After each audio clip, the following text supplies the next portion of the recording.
Hello दोस्तों, आपका स्वागत है आपके अपने ही चैनल में जिसका नाम है एंट्रियल। दोस्तों, आज मैं आपको यहाँ पे बताने जा रहा हूँ एमपी पुलिस कांस्टेबल का जो हम प्रीवियस ईयर पेपर को सॉल्व कर रहे हैं उसका भाग 8 यानी कि 8वां पेपर हम यहाँ पर सॉल्व कर रहे हैं, जिसके अंदर हम जीके के जो क्वेश्चंस पूछे गए हैं, जो जनरल साइंस के क्वेश्चंस पूछे गए हैं, उनको हम यहाँ पर डिस्कस करते हैं।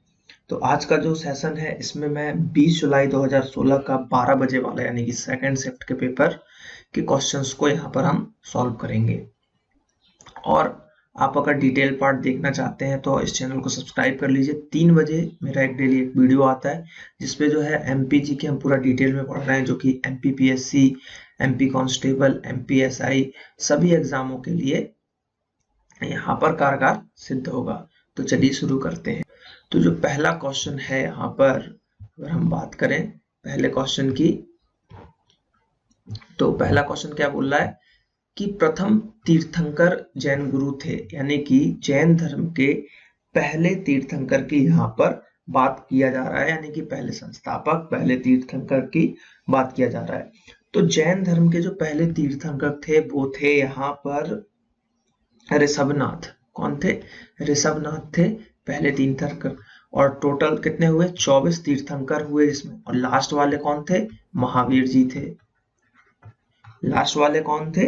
महावीर जी थे। ठीक है, अब तो इसका जो सही आंसर क्या हो जाएगा? ऋषभनाथ। अब कुछ चीजें और जैन धर्म से इंपॉर्टेंट है यहाँ पर। जैन धर्म से, जैन धर्म के यहाँ पे त्रिरत्न है जैन धर्म में। जैन धर्म के अंदर 3 रत्नों की बात कही गई है। वो क्या है? सम्यक दर्शन, सम्यक दर्शन, सम्यक ज्ञान, सम्यक दर्शन, सम्यक ज्ञान और सम्यक आचरण। सम्यक आचरण। तो ये क्वेश्चन भी जो है यहाँ पर पूछे जाते हैं। तो जो इस पहले प्रश्न का आंसर है वो है ऋषभदेव। अगले प्रश्न की तरफ बढ़ते हैं। अगला प्रश्न हमारे पास कि ये प्रसिद्ध वादक सरोद बता देते, इनमें से कौन है जो सरोद वादक थे? तो अभी मैंने जस्ट ही एक दिन पहले पढ़ाया हुआ है आपको संगीतकार, संगीतकार डिटेल वाले में। तो उसमें मैंने ये बताया हुआ था कि सरोद वादक यहाँ पर कौन थे। तो अमजद अली खां जो है ये सरोद वादक थे। कौन? अमजद अली खां। तो ये आपको यहाँ पर याद रखना है कि अमजद अली खां क्या थे? सरोद वादक। तो इसका आंसर हो जाएगा अमजद अली खां सरोद वादक है। ठीक है, चलिए अब जो यहाँ पर अगर हम बात करें, जो मैंने और चीजें यहाँ पर बताई हुई है कि जो रविशंकर जी है, जो रविशंकर जी क्या है? सितार वादक है, सितार वादक। तो ये भी उसी में मैंने बताया हुआ था। तो ये जो है आपको याद रखना है। चलिए अगले प्रश्न की तरफ बढ़ते हैं। अगला प्रश्न है कि महात्मा गांधी की आत्मकथा क्या है? तो महात्मा गांधी की आत्मकथा है कि माय विया एक्सपेरिमेंट्स विद ट्रुथ। सच्चाई के लिए वो एक्सपेरिमेंट उन्होंने किया है। तो इनका सही आंसर हो जाएगा ऑप्शन नंबर बी, यानी कि सेकंड वाला, माय एक्सपेरिमेंट्स विथ ट्रुथ। तो ये जो है थोड़ा सा आपको यहाँ पर याद रखना है। गांधी जी के द्वारा और भी पुस्तकें लिखी गई हैं, जैसे कि यंग इंडिया। कौन सी? यंग इंडिया लिखी गई है। उसके बाद हरिजन लिखी गई है। हरिजन यहाँ पे उन्होंने लिखी है। नवजीवन लिखी है। ठीक है, और हिंद स्वराज, हिंद स्वराज। तो ये 4 पुस्तकें और आपको याद रखनी है कि गांधी जी के द्वारा है। यंग इंडिया, हरिजन, नवजीवन और हिंद स्वराज। अगले प्रश्न की तरफ बढ़ते हैं। अगला प्रश्न है कि मध्य प्रदेश में भारतीय वन प्रबंधन संस्थान कहाँ पर है? भारतीय वन प्रबंधन संस्थान कहाँ पर है? तो यहाँ पर ऑप्शन है इंदौर, बांधवगढ़, भोपाल और बुरहानपुर। तो वन प्रबंधन संस्थान की बात करें तो ये देखने को मिलेगा आपको कहाँ पर? भोपाल के अंतर्गत देखने को मिल जाएगा, है ना। भारतीय वन प्रबंधन यानी कि IFM की बात की जा रही है। और क्योंकि ये भारतीय पूछा गया था, और एमपी का अगर पूछ लिया जाए, एमपी का वन संस्थान कहाँ पर है? वन अनुसंधान केंद्र, एमपी वन अनुसंधान केंद्र, ये कहाँ पर है? तो ये अगर पूछ लिया जाए तो ये आंसर आपको लगाना है जबलपुर। जबलपुर में आपको ये देखने को मिल जाएगा। अब अगर आपसे पूछ लें आपदा प्रबंधन, आपदा प्रबंधन का जो है कहां पर है अनुसंधान केंद्र या संस्थान, तो वो आपको मिलेगा भोपाल में। अब अगर आपसे पूछ लें कि जल एवं भूमि प्रबंधन कहां पर है, जल एवं भूमि प्रबंधन, तो ये भी आपको देखने को मिलेगा कहां पर, भोपाल में। और अगर आपसे पूछ लिया जाए कि वन्य जीव फॉरेंसिक एवं स्वास्थ्य केंद्र कहां पर है, वन्य जीव फॉरेंसिक, वन्य जीव फॉरेंसिक एवं स्वास्थ्य केंद्र ये कहां पर है, तो ये आपको जबलपुर में देखने को मिल जाएगा। तो ये चीजें भी जो है यहाँ पर आपको याद रखनी है कि ये भारतीय वन ने पूछा था, यहाँ पर अगर एमपी से रिलेटेड पूछा जाता तो जबलपुर में होता, आपदा प्रबंधन पूछा जाता तो भोपाल में है, जल एवं भूमि भोपाल में है, फॉरेंसिक एवं स्वास्थ्य केंद्र जबलपुर के अंतर्गत देखा जा सकता। तो चलिए आगे बढ़ते हैं। यहाँ पर अगला प्रश्न है कि विप्रो के संस्थापक कौन है, किसके संस्थापक पूछा जा रहा है, विप्रो के यहाँ पर संस्थापक पूछा जा रहा है। तो जैसा कि इसमें से जो है आप इसको कैसे कर सकते हो, एक ऑप्शन तो ये गलत हो ही गया, हट गया मुकेश अंबानी, तो अब बच गए आपके पास 1 2 3, तो 3 में से एक को छांटना बहुत ही सिंपल सा हो जाता है यहाँ पर। तो विप्रो के संस्थापक की अगर हम बात करें, ठीक है, तो ये है अजीम प्रेमजी, विप्रो के संस्थापक है अजीम प्रेमजी। नारायण मूर्ति की अगर हम बात करें तो नारायण मूर्ति इन्फोसिस के यहाँ पर संस्थापक है, किसके, इन्फोसिस, किसके संस्थापक है भैया, इन्फोसिस। तो ये भी याद रखना कि नारायण मूर्ति इन्फोसिस के हैं, ये हो गए विप्रो के, यहाँ पर ये रिलायंस से संबंधित हो जाएंगे, ठीक है। और विप्रो का संस्थान का मुख्यालय कहां पर है, अगर विप्रो के हेडक्वार्टर की बात कर लें तो हेडक्वार्टर है बेंगलुरु में। और अगर हम बात करें और चीजों की, क्षेत्रों की, मतलब ये आखिर है क्या, तो विप्रो जो है एक आईटी कंपनी है, जैसा कि आपको पता ही होगा, कंप्यूटर उसमें सॉफ्टवेयर कंपनी के रूप में ये वर्क करती है। तो इसका आंसर है अजीम प्रेमजी।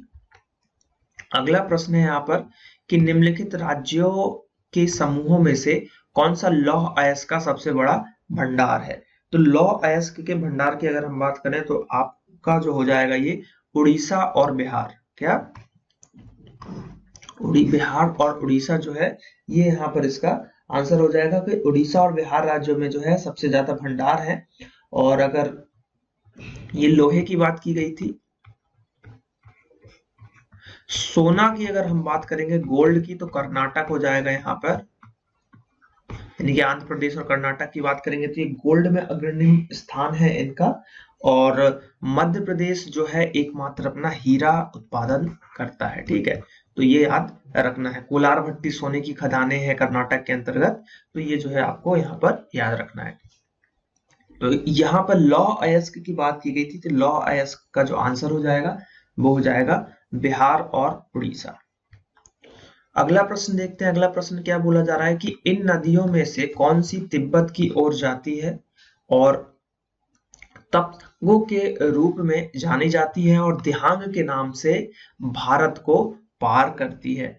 तो ये देखिए तिब्बत की ओर जाती है, ठीक है, तपसंगपो के रूप में जानी जाती है और दिहांग के नाम पर भारत को पार करती है। तो यह नदी जो है यहाँ पर, यह नदी है ब्रह्मपुत्र नदी। इसका उद्गम स्थल ही है जो तिब्बत के मानसरोवर झील से, तिब्बत के मानसरोवर झील जो है हमारी, वहां से निकलती है ब्रह्मपुत्र नदी। अब अगर हम बात करें तो यह नदी तिब्बत में है जो सांगपो के नाम से जानी जाती है। कहां पर, जब यहां से निकलती है तो इसको हम सांगपो के नाम से जानते हैं, ठीक है। और असम में दिहांग के नाम से जानते हैं, असम में दिहांग, असम में जब पहुंचती है तो असम में दिहांग के नाम से जानी जाती है और बहती हुई जो बंगाल की खाड़ी में मिल जाती है। कहां पर मिलती है, यहाँ पर बंगाल की खाड़ी में। तो ये भी आपको याद रखना है, ये ब्रह्मपुत्र नदी है। तो इसका आंसर क्या हो जाएगा, ब्रह्मपुत्र नदी। नर्मदा नदी आपको पता है कि कहां से निकली है, अमरकंटक से। यमुना नदी भी कहां से निकली है, अमरकंटक से, ठीक है।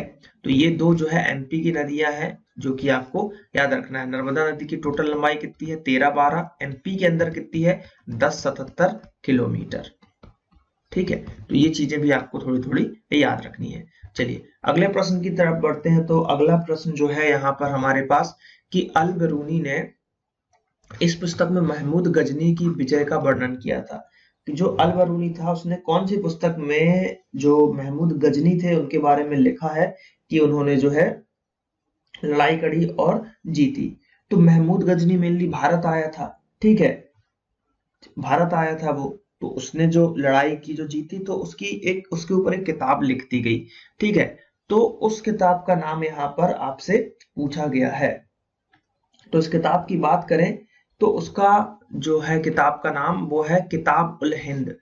किताब उल हिंद जो है उसका नाम है। इसमें जो है महमूद गजनी की विजय गाथा जो है यहाँ पर विजय गाथा के बारे में बताया गया है। ठीक है, बताया गया है। तो ये आपको याद रखना है। एक क्वेश्चन मैं आप लोगों से पूछ रहा हूं, आप लोग जवाब दीजिएगा इसका कि जो इंडिका पुस्तक है ये मतलब जो है किसके द्वारा लिखी गई। बहुत ही सिंपल सा क्वेश्चन है, इसका जवाब कमेंट बॉक्स में आप मुझे बताइए। चलिए बढ़ते हैं अगले प्रश्न की तरफ कि भारत के संविधान का अनुच्छेद जो कि राज्यपाल से संबंधित है, राज्यपाल से जो संबंधित है वो जो अनुच्छेद की बात की जा रही है वो कौन सा है आपको यहाँ पर बताना है। तो भाग 6 के अंतर्गत आपका 153 से 162 का जो आर्टिकल है वो है राज्यपाल से संबंधित। तो 153 से है, 153 से 162 तक, तो 153 से 162 वाला जो हो जाएगा ये राज्यपाल से संबंधित है, राज्यपाल। तो इसका सही आंसर आ जाएगा ऑप्शन नंबर ए 153 से 162 तक। अगले प्रश्न की तरफ बढ़ते हैं। अगला प्रश्न है यहाँ पर बाबर का मकबरा कहाँ पर स्थित है। किसका? बाबर का मकबरा कहाँ पर स्थित है। तो ये भी एक इंपॉर्टेंट क्वेश्चन यहाँ से बन जाता है। ऑप्शन है हमारे पास इस्तांबुल, काबुल, फारस या फिर दिल्ली। ठीक है, तो यहाँ पर पहले बाबर के बारे में आप थोड़ा सा जान लीजिए कि मुगल वंश का संस्थापक कौन था। बाबर था। मुगल वंश का संस्थापक यहाँ पर हो गया बाबर। और इसकी मृत्यु जो हुई, इसकी मृत्यु कहाँ पे हुई भैया? आगरा में हुई। सबसे पहले तो आगरा में मृत्यु हुई। अब आगरा में मृत्यु हुई तो उसके सब को जो है आगरा में ही दफनाया गया। पहले कहां पर? आगरा में, वो भी आराम बाग में जो है दफना दिया गया शुरुआत में। फिर क्या हुआ बाद में, उसने पहले बोला था कि जब हम मरेंगे तो हमारे सबको जो है काबुल में ही दफनाना। तो फिर वहां से निकाल कर काबुल जो है उसको ले गए। तो इसका आंसर क्या हो जाएगा? काबुल। लेकिन अगर क्वेश्चन पूछ लीजिए कि पहले कहां दफनाया गया था, तो आगरा में आराम बाग में ही दफनाया गया था। तो ये आपको जो है याद रखना है। तो उसका सही आंसर हो जाएगा काबुल, ऑप्शन नंबर बी। चलिए बात करते हैं अगले प्रश्न की। तो अगला प्रश्न है कि निम्न में से कौन सा धातु थर्मामीटर में प्रयोग किया जाता है। बहुत ही सिंपल है, कॉपर, पारा, एल्यूमिनियम या इनमें से कोई नहीं। तो ये थर्मामीटर जो है उसमें हम क्या पारे को यूज करते हैं। जो पुराना वाला हमारा जो थर्मामीटर है अगर उसकी हम बात करें इस टाइप से, और यहाँ पर एक नॉक रहता था। तो ये क्वेश्चन भी पूछा गया है कि इसको क्या कहते थे। तो इसको जो है किंक कहते थे। और इसमें जो है यहाँ पे पारा रहता है, जैसे ही वो गर्म होता है तो ऊपर तक भागता है। तो इसका आंसर हो जाएगा पारा। चलिए अगले प्रश्न की तरफ बढ़ते हैं। अगला प्रश्न है कि तेलंगाना के पहले मुख्यमंत्री कौन है। क्वेश्चन क्या पूछा जा रहा है? तेलंगाना के पहले मुख्यमंत्री। और तेलंगाना जो है हमारा कौन सा 29वां राज्य बना था, 29वां यहाँ पर राज्य बना था। उसके पहले मुख्यमंत्री थे चंद्रशेखर राव। तो के चंद्रशेखर राव इसके पहले मुख्यमंत्री यहाँ पर थे। अगला प्रश्न देखते हैं कि कौन सा अभ्यारण्य जो है उमरिया में स्थित है। कहां पर? उमरिया, एमपी की बात की जा रही है। तो उमरिया में कौन सा यहाँ पर स्थित है? तो बांधवगढ़ जो है आपका, बांधवगढ़ राष्ट्रीय उद्यान, ये कहां पर है? उमरिया के अंतर्गत, उमरिया जिले के अंतर्गत आपको देखना पड़ेगा। इसकी स्थापना जो है 1968 में हुई थी। कब हुई थी? 1968 में हुई थी। और इसमें प्रोजेक्ट टाइगर भी चलाया गया था। प्रोजेक्ट टाइगर की अगर हम बात करें, प्रोजेक्ट टाइगर, तो प्रोजेक्ट टाइगर जो है यहाँ पर 1993 में चलाया गया था। ठीक है, 1993 में चलाया गया था, यानी कि प्रोजेक्ट टाइगर में इसको 1993 में शामिल किया गया था, शामिल किया गया था। तो है ये जो है आपको याद रखना पड़ेगा कि क्वेश्चन पूछ लेंगे कि बांधवगढ़ राष्ट्रीय उद्यान था तो टाइगर प्रोजेक्ट टाइगर कब वहां पर चलाया गया था, तो आपको इसका डेट याद होना चाहिए। ठीक है, अब बात करें यहाँ पर क्या है कि जो तेंदुआ है हमारा, चीतल है, सांबर है, हिरन है, इन ये सब वन्य प्राणी यहाँ पर मेनली पाए जाते हैं। तो इसका हो जाएगा आंसर बांधवगढ़। ठीक, चलिए बढ़ते हैं आगे। कान्हा जो है, अगर कान्हा की बात करें तो यहाँ पर जो है हमारा जो राजकीय पशु है बारहसिंगा, बारहसिंगा उसका संरक्षण है। बारहसिंगा यहाँ पर बहुतायत में देखिएगा, और ये कहाँ पर मिलेगा, मंडला में आपको मिल जाएगा। चलिए बढ़ते हैं अगले प्रश्न की तरफ। अगला प्रश्न यहाँ पर कि मणिपुर की राजधानी क्या है।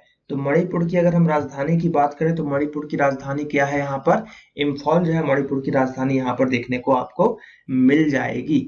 ठीक, आइजोल की बात करें तो आइजोल जो है मिजोरम की राजधानी है। असम की राजधानी यहाँ पर दिसपुर है। तो इस तरीके से ये राजधानी है जो कि आपको थोड़ी बहुत याद रखनी है। चलिए अगले प्रश्न की तरफ बढ़ते हैं। अगला प्रश्न है नदियां जो गोदावरी नदी तंत्र में प्रचुर मात्रा में जल लाती है, यानी कि गोदावरी नदी तंत्र जो है वहां पर जो नदी है, जैसे मान लो ये गोदावरी है, तो कौन नदी है जो ज्यादा मात्रा में पानी लेके आती है। तो ऑप्शन है हमारे पास केन और सोन, कान्हा और बेनगंगा वर्धा और पेन गंगा, ताप्ती, चंबल और यहाँ पर बेतवा।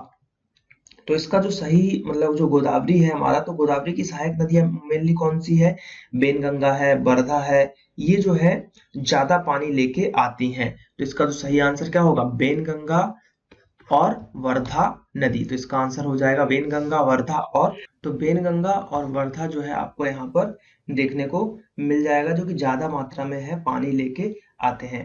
अब बेनगंगा जो है हमारी, बेनगंगा, तो इसका उद्गम स्थल कहाँ पर है, तो ये पड़ासवाड़ा, पड़ासवाड़ा सिवनी से निकलती है। कहां से, परासवाड़ा सिवनी, सिवनी से निकलती है। तो इसका उद्गम स्थल भी आपको यहाँ पर याद रखना होगा, क्योंकि सहायक नदियां हैं, इंपॉर्टेंट नदियां हैं, तो ये भी पूछ लिया जाता है। जैसे कि मैंने आपको नदियों का एक वीडियो बना के दिया हुआ है 3 बजे की सीरीज में, जो 3 बजे हमारी सीरीज आती है 3 PM पे डेली, तो ये जो है आपको यहाँ पर याद रखना।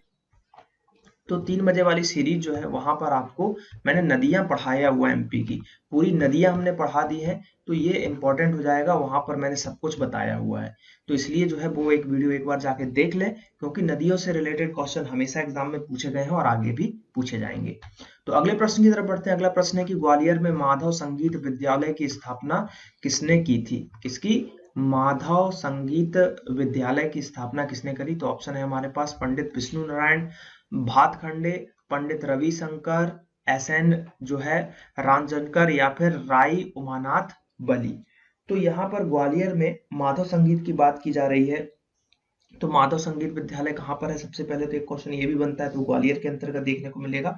और यह जो स्थापना करी थी वो करी थी पंडित विष्णु नारायण ने। किसने करी थी, पंडित विष्णु नारायण भातखंडे ने जो है इनकी स्थापना करी थी। और अगर हम बात करें ग्वालियर के अंतर्गत, तो वहां पर गंधर्व विद्यालय भी है, जो कि कृष्ण राव शंकर के द्वारा स्थापित किया गया था। क्या है, गंधर्व विद्यालय। ये भी आपको यहाँ पर याद रखना है कि गंधर्व विद्यालय कहाँ पर है। तो गंधर्व विद्यालय, गंधर्व विद्यालय भी आपको ग्वालियर में देखने को मिल जाएगा, तो ये भी जो है आपको याद रखना है। चलिए अगले प्रश्न की तरफ बढ़ते हैं। अगला प्रश्न है कि भारत के अंतिम मुगल सम्राट कौन थे। तो भारत के जो अंतिम मुगल सम्राट की बात करें, तो सबसे पहले तो ये मुगल सम्राट की बात करें तो मुगल के स्थापक कौन थे, बाबर, यानी कि ये फर्स्ट हो गए हमारे। पहले वंश का संस्थापक कौन था, बाबर। और अंतिम जो थे बहादुर शाह जफर था। वो कौन था, बहादुर शाह जफर था अंतिम शासक। तो ऑप्शन नंबर ए जो है इसका सही आंसर हो जाएगा। अब अगर हम बात करें तो मेनली जो है, जो रंगून आपने सुना होगा, एक जेल रंगून, तो अंग्रेजों ने इसको, बहादुर शाह जफर को रंगून की जेल में भेज दिया गया था 1857 की क्रांति के समय, क्रांति के बाद। उस समय अंग्रेजों से जब इसकी लड़ाई हुई तो उसको बंदी बना लिया गया और इसको रंगून भेज दिया गया। तो इसका सही आंसर हो जाएगा option number A, Bahadur Shah Zafar. अगला प्रश्न है यहाँ पर कि मध्य प्रदेश ने किस वर्ष में नेशनल फुटबॉल लीग की मेजबानी करी थी? तो नेशनल फुटबॉल लीग की मेजबानी जो मध्य प्रदेश ने करी थी वो करी थी 2013 में। तो ये आपको याद रखना है कि 2013 में मध्य प्रदेश ने नेशनल जो है फुटबॉल लीग की मेजबानी यहाँ पर करी थी। अगला प्रश्न है यहाँ पर कि भारतीय नौवहन निगम को अगस्त 2009 में भारत सरकार द्वारा डैश दर्जा जो है प्रदान किया गया था। तो भारत सरकार के द्वारा जो दर्जा प्रदान किया गया था वो प्रदान किया गया था उसको 2000 में नवरत्न कंपनी का। किसका? नवरत्न कंपनी का। तो नवरत्न कंपनी का दर्जा यहाँ पर प्रदान किया गया था। अगला प्रश्न है यहाँ पर कि तेज गति वाली वायु संगठित होती है इनके द्वारा। किसके द्वारा हो जाती है तेज गति वाली वायु का संगठन? यहाँ पर हो जाता है तो वो होता है भैया वायु के दबाव में कमी। दाब जब कम होता है तो तेज गति वाली जो है वायु जो है संगठित हो जाती है। बहुत ही सिंपल सा प्रश्न है, तो इसका आंसर हो जाएगा वायु के दबाव में कमी। अगला प्रश्न है कि निम्न में से कौन सा कथन यहाँ पर गलत है पूछा जा रहा है। तो पढ़ते हैं हम। आसमान आवेश एक दूसरे को आकर्षित करते हैं, असमान आवेश बिल्कुल सही है। नॉर्थ को अगर आप लाओगे तो ये रिफ्लेक्ट करेंगे, और नॉर्थ और साउथ को लाओगे तो यहाँ पर जो है जैसे कि चुंबक में भी तो ये आकर्षित करते हैं। तो इस तरीके से इसको भी आप वैसा कर सकते हो। अगला है कि अगला जो ऑप्शन है यहाँ पर कि तड़ित के दौरान धात्विक शीर्ष की कार के अंदर होना सुरक्षित है क्या? अगला है तड़ित और गर्जन लगभग एक साथ होते हैं। हाँ, एक साथ ही होते हैं। दो पिंड एक दूसरे के आप जो सापेक्ष रगड़ने पर उन पर आवेश का विकास एवं पिंड के दूसरे पर इलेक्ट्रॉन की स्थानांतरण हो जाता है। बिल्कुल सही है। जैसे कि हमने पढ़ा था कि प्लास्टिक को बाल से घिसने पे वो जो है पेपर के टुकड़े को चिपका लेता है, यानी कि कंघी वाला क्वेश्चन भी हमने पढ़ा था। तो इसका जो सही आंसर हो जाएगा, इसका सही आंसर यानी कि जो गलत ऑप्शन है इनमें से वो यह ऑप्शन है कि तड़ित के दौरान धात्विक शीर्ष की कार के अंदर होना सुरक्षित है। तो ये वाला जो है यहाँ पर गलत हो जाएगा। अगला प्रश्न देखते हैं। अगला प्रश्न क्या है कि निम्नलिखित धातुओं में से सर्वश्रेष्ठ विद्युत का चालक कौन सा है? चांदी, एल्यूमिनियम, तांबा और लोहा। तो विद्युत का सर्वश्रेष्ठ चालक जो है वो है चांदी, लेकिन फिर भी हम इसके तार वायर नहीं बनाते, इसलिए क्योंकि महंगी पड़ती है, कॉस्टली पड़ जाएगी, इसलिए मेनली जो है हम तांबा चलाते हैं। लेकिन कहीं कहीं पे जो बड़ी कंपनियां हैं जहां पर कुछ चीजों में इंपॉर्टेंट चाहिए तो वहां पे छोटे मोटे रूप में चांदी के वायर का उपयोग कर सकते हैं। और चांदी का जो है तन्यता भी चांदी की बहुत ज्यादा सबसे अधिक होती है, यानी कि छोटे से बहुत लंबे तार इसके बनाए जा सकते हैं। चलिए अगले प्रश्न की तरफ बढ़ते हैं। अगला प्रश्न है कि हृदय ध्वनि को बढ़ाने के लिए चिकित्सकों द्वारा प्रयुक्त डैश कहलाती है, और इसमें श्रोतिका, नली और डैश होते हैं। मतलब क्या होते हैं? तो इसकी अगर हम बात करें तो इसका जो आंसर है, इसका आंसर है स्टेथोस्कोप और चेस्ट पीस। तो ये आपको यहाँ पर याद रखना है। चलिए अगले प्रश्न की तरफ बढ़ते हैं। अगला प्रश्न है कि वह परिघटना जिससे हम अपने आसपास के विभिन्न वस्तुओं को देख सकते हैं वो क्या कहलाता है? तो वो मूल्य नियमित परावर्तन कहलाता है। परावर्तन क्या कहलाता है? नियमित परावर्तन। तो नियमित परावर्तन के कारण ही हम अपने आसपास की वस्तुओं को देख पाते हैं, समझ पाते हैं और पहचान पाते हैं। चलिए अगला प्रश्न है यहाँ पर कि नीचे सूचीबद्ध उपकरणों में से कौन सा विद्युत चुंबक का प्रयोग नहीं करता, जिसमें चुंबक नहीं होता है? तो जैसे कि खिलौने हैं उसमें भी चुंबक वगैरह लगाए जाते हैं बैटरी उसके द्वारा। बिजली की घंटी तो पूरी उसी पे काम करती है। वॉशिंग मशीन भी विद्युत चुंबकीय उसमें काम करती है। रूम हीटर में कोई चुंबकीय पदार्थ यहाँ पे नहीं होता है। मेनली जो है कॉइल्स होते हैं जिसमें जो इलेक्ट्रिक प्रवाहित होती है और वो वहां पर आपको हीट जो है देता है कुछ इस तरीके से। ठीक है, तो इसका आंसर हो जाएगा रूम हीटर। अगला प्रश्न देखते हैं कि वे पशु जिनमें जल वाहिका तंत्र होता है क्या कहलाते हैं? जल वाहिका तंत्र। तो जल वाहिका तंत्र की अगर हम बात करें तो हाइड्रा और स्पंज जो है आपका इसका सही आंसर हो जाएगा। तो आंसर है स्पंज और हाइड्रा। अगला प्रश्न देखते हैं कि हमारे देश में से एक रोग का उन्मूलन के लिए 5 वर्ष से कम बच्चों को मौखिक बूंदें दी जाती हैं। तो 2 बूंद जिंदगी की दी जाती है तो उसको क्या कहते हैं, उसको बोलते हैं भैया पोलियो के लिए दी जाती है। इसका सही आंसर क्या हो जाएगा, पोलियो यहाँ पर हो जाएगा। टाइफाइड, क्षय रोग, इनके लिए कोई ऐसा बूंद ड्रॉप नहीं पिलाई जाती है, तो इसका आंसर हो जाएगा पोलियो। अगला प्रश्न देखते हैं कि 1985 में गंगा एक्शन योजना का प्रमोशन किस उद्देश्य से हुआ था। गंगा एक्शन योजना का प्रमोशन किस उद्देश्य से हुआ था, तो अगर हम बात करें तो मेनली गंगा नदी जो है प्रदूषित हो रही है बहुत ज्यादा। गंगा नदी प्रदूषित हो रही है, तो प्रदूषण मुक्त करने के लिए ये जो है एक्शन किया गया था, गंगा एक्शन योजना चलाई गई थी। तो मेनली गंगा नदी को साफ सुथरा बनाने के लिए किया गया था। तो इसका आंसर हो जाएगा गंगा नदी में प्रदूषण को कम करने के लिए। क्या, गंगा नदी में प्रदूषण को कम करने के लिए ये चीजें जो है यहाँ पर की गई थी। तो यहाँ पर कुछ क्वेश्चंस हमने देखे जो कि 20 जुलाई 2016 का सेकंड शिफ्ट का पेपर था। इसमें इतने क्वेश्चन पूछे गए, लगभग 28 से 30 क्वेश्चन पूछे गए, उसको हमने यहाँ पर डिस्कस किया। तो अगर वीडियो अच्छा लगा है तो लाइक करो, कमेंट करो, अपने दोस्तों के साथ शेयर जरूर करो। और एंट्री ऐप को भी डाउनलोड कर लो, डिस्क्रिप्शन में आपको लिंक मिल जाएगी, उस पर आप फ्री ऑफ कॉस्ट टेस्ट दे सकते हो। डेली करंट अफेयर्स के वहां पर क्विज आते हैं 10-10 क्वेश्चन के, वो भी आप दे सकते हो ताकि करंट अफेयर्स आपके मजबूत हो जाए। तो आप हमारे चैनल को सब्सक्राइब जरूर करो, बेल आइकन को दबाओ ताकि हर नोटिफिकेशन मिले, और वीडियो को लाइक करो, शेयर करो। चलिए मिलते हैं अगले वीडियो में। थैंक यू, जय हिंद, जय भारत।